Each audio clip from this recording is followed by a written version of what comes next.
कोई इंसान ये नहीं चाहेगा कि मैं जो बात करता हूँ वो आगे चलकर फंस जाए। ठीक है, तो अब मैं सुन्नी भाइयों से पूछ रहा हूँ कि हमारे बहुत से सुन्नी भाई कहते हैं कि शिया मुसलमान ही नहीं।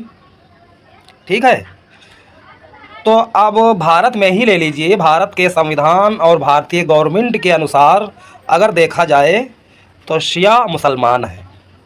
तो जो सुन्नी हजरात हैं ये कहते हैं कि शिया मुसलमान ही नहीं, तो भारत का सुन्नी या पाकिस्तान का सुन्नी भारत के संविधान के तहत फंस जाएगा। ठीक है, संविधान हो या भारतीय गवर्नमेंट हो, ये दोनों शिया को मुसलमान समझते हैं। और एक सबसे अहम बात, सुन्नियों का जो दावा है कि शिया मुसलमान ही नहीं, हालांकि कुछ सुन्नी चाहे शिया को मुस्लिम समझते ही हों, लेकिन बहुत बड़ी तादाद है सुन्नियों की जो शिया को मुसलमान नहीं समझते हैं।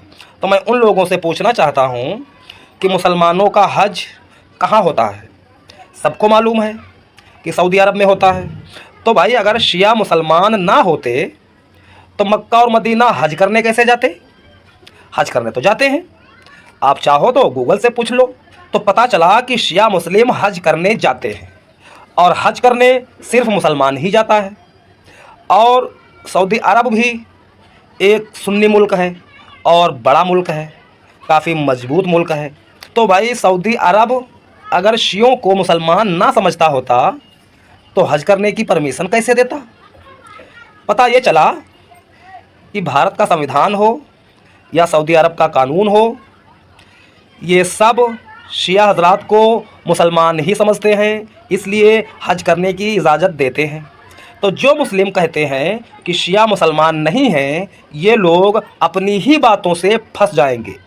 इनकी ये बात भारत के संविधान के ख़िलाफ़ है।